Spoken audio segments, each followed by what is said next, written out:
Hello, lovelies. Oh, I want to talk to you today about keeping your makeup and your equipment clean. This really started because there is a fellow YouTuber that I watch her videos and I enjoy them very much. I'm not going to mention her name because I am going to be a little critical of her here.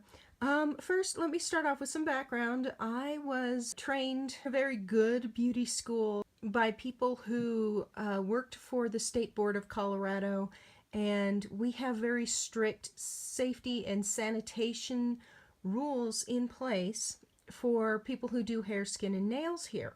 And the reason is because bacteria, fungus, and viruses can cause some pretty serious health issues when used in a cosmetological fashion. Therefore, knowing what I do about bacterial transference, viruses, and fungi, I figured I'd share some of that with you. You have to consider the surface that you're putting your cosmetics on when you're going to apply them. Now, this does apply to combs and brushes. A lot of people don't clean their combs and brushes regularly. It's recommended that you clean your brushes at least once every 5 to 7 days if you use them daily. I'm gonna first talk about the surface that you put maybe your brush on, okay? Here I'm on my blanket on my bed. This is a surface that I do wash often. This is the blanket that goes on top of my other blankets and my sheets. So this is kind of my bedspread. And as you can see, it is something that I can easily launder, and it's not a dry clean only. It's something that I can put in the machine and I can wash whenever I need to, right? So I can keep this sanitary. Now, there's a difference between sterile and sanitary. Sanitary means that it's generally pretty clean, okay? But sterile means there's none to almost no bacteria, fungus, or viruses living on the surface. Now, there's also, dust and dust mites, and can get into fabrics and stuff like this, especially carpet. And that's where, our other YouTuber friend comes into play. Now, her videos are very interesting, but when she does her declutters, she takes stuff like her lipstick and she pops the lid off, okay? And then she sets the lid open face down on the surface, okay? And then she'll have them sitting next to each other. Now, like I said, I really like her. I adore her videos. She's amazing, but what she doesn't know might actually come back to bite her. Because your carpet, once it's installed in the floor, cannot be sterilized. It can't even really be sanitized, which means there are dust mites, there's foot sweat, dirt, dust, bacteria, especially fungus. Feet are notorious for transferring fungus, whether or not you have an infection, and all that stuff is on your carpet. So this touches the applicator for your lipstick, right? So you're thinking, oh, well, I roll my lipstick down, so certainly none of that stuff is going to get on there. Well, let me talk to you about static electricity. When you set this plastic thing down, all that static that's in the carpet is going to drive the dust mites, bacteria, fungus, and whatever else up inside this cap. That cap comes into contact with this. And lipstick is oily and moist. Oily and moist attracts dust. Things like, bacteria grow and thrive, especially fungus thrive in moist things like, moist lipsticks, foundations, cream blushes, and stuff like that are more vulnerable to bacterial growth. Now, it's not just one bacteria lands here and you have something to worry about. That one bacteria lands here and it starts multiplying. And as it multiplies, it'll grow and spread over the lip. Now, there are things in most cosmetics that are called preservatives, which prevent bacterial and fungal growth. But that doesn't mean that it's safe for you to allow these bacteria, dust mites, etc., to get on your cosmetics and stay there. Because there are new bugs out there, we'll just call them bugs, that are extremely resistant to, sanitizing agents, sterilizing agents, and preservatives. Once you introduce bacteria, fungus, dust, anything that's unclean into a cosmetic, it starts a timer. Those things slowly and gradually but consistently work on the antifungal properties, the antibacterial properties of the cosmetic item, which is why they expire. Okay? Now, you can use something called Beauty So Clean, and it's a cosmetic sanitizer and you can buy it on Amazon.com and at their website, and it's a little on the pricey side, but you really do get a lot of mileage out of it because you're not going to constantly have to be replacing your lipsticks and your mascaras and stuff like that when they turn and they start to smell bad. Okay? It's because bacteria stink. And when you put, you have a lot of bacteria and stuff like that in your mouth, right? So when you put the lipstick on your lips, you're getting the bacteria from your mouth on your lipstick. So naturally, if you had this Beauty So Clean, you would apply your lipstick, make sure that you were satisfied with it, and then mist the lipstick and wipe it down. Follow the instructions. They also have wipes for your convenience, okay? And then your lipstick would be clean. You might, you have my eyeshadow brush here, which is a lovely brush, by the way. I really like this. This is the Luxie 205 tapered blending brush. Okay. Now, as you're using eyeshadow brushes, you go and you apply it, you use your eyeshadow and stuff like that, and then you dip it back in and you get a little more, because you want to make sure it's the right concentration, you're working with it. And then a lot of people will finish with that brush, set it down on the counter. Okay? And if your surface is not sanitary enough, you could be getting heaven only knows what on there, and then you put it on your eyes later because not everybody sanitizes their brushes after they use them, right? This is where paper towels and a sanitizer would come in. You would spray, hopefully rubbing alcohol or, maybe a commercial product which contains a sterilizing agent, and you would spray that on the paper towel, and then you would clean your brushes like so. This brush needs to be washed.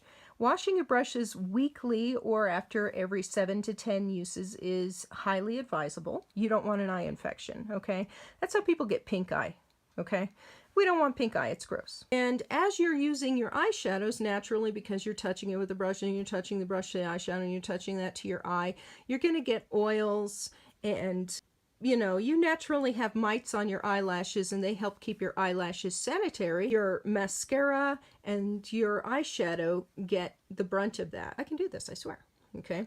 So, if you clean your brushes more often, your eyeshadows are going to stay clean longer and you'll be able to get more use out of them. Now with mascara, you're going to have to replace it more often because it's a very moist product. It comes into contact with your eyes, okay? And you want to keep your eyes, above all else, you want to keep your eyes clean and safe, okay? Because your eyes are the most sensitive part of your face, all right?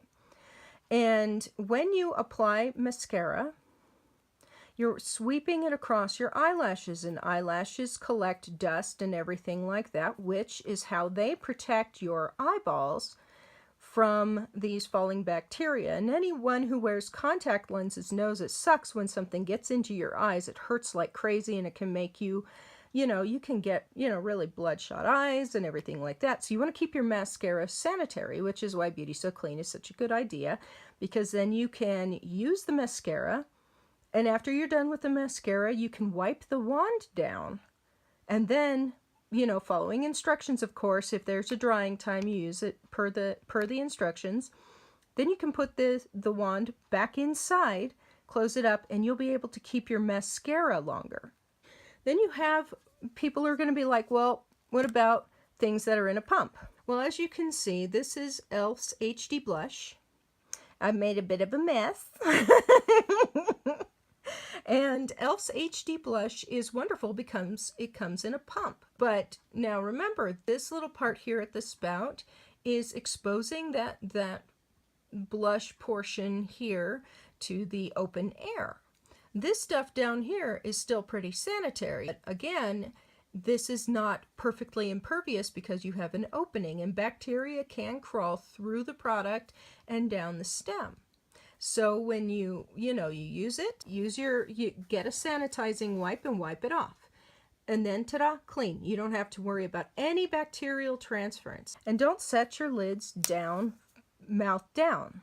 If you set it down face up like I just did, you can close the product and then wipe it down. Now, a lot of people are going to say, well, Emily, I've never had a problem with anything like that before. But you know what? There's a first time for everything.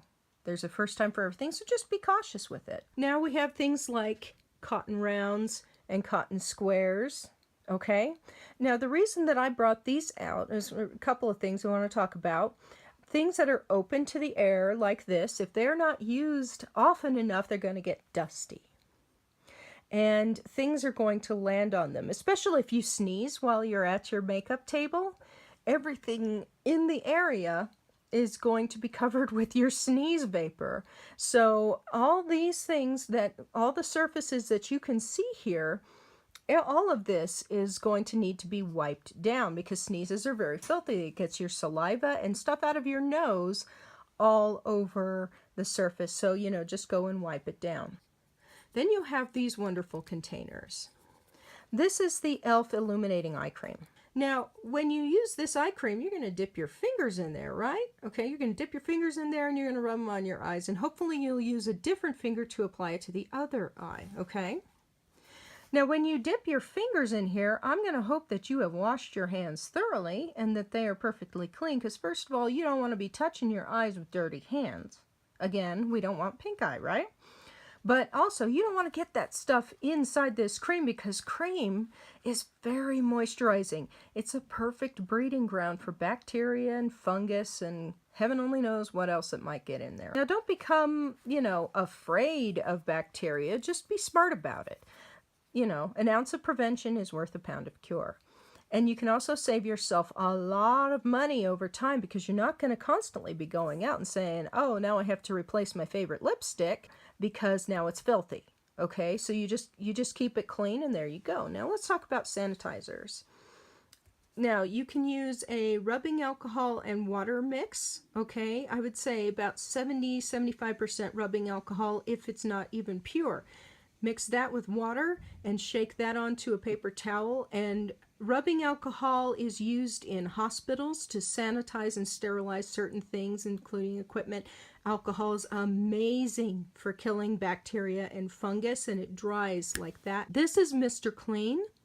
Okay, Mr. Clean in a spray bottle. You can get a lot of mileage out of Mr. Clean, but you don't want to use it on your brushes, on things that are going to be touching your mouth. Okay, and hand sanitizer is your best friend. Let's say that you're in a position where you are not in a place where you can, get to a sink and wash your hands with soap. You can use the hand sanitizer if you need to, use your hand sanitizer first, and you'll kill the majority of the bacteria and other microbes on your hands. Well, I hope this helped you out. You'll save yourself a lot of time and money on medical bills, going to see your doctor for eye drops and such in the process. Oh, and remember, if you have a cold sore, don't wear your lipstick.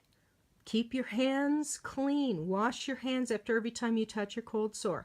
That virus can spread all over the place, and it's really rugged. So, just take good care of yourselves, ladies. Bye-bye.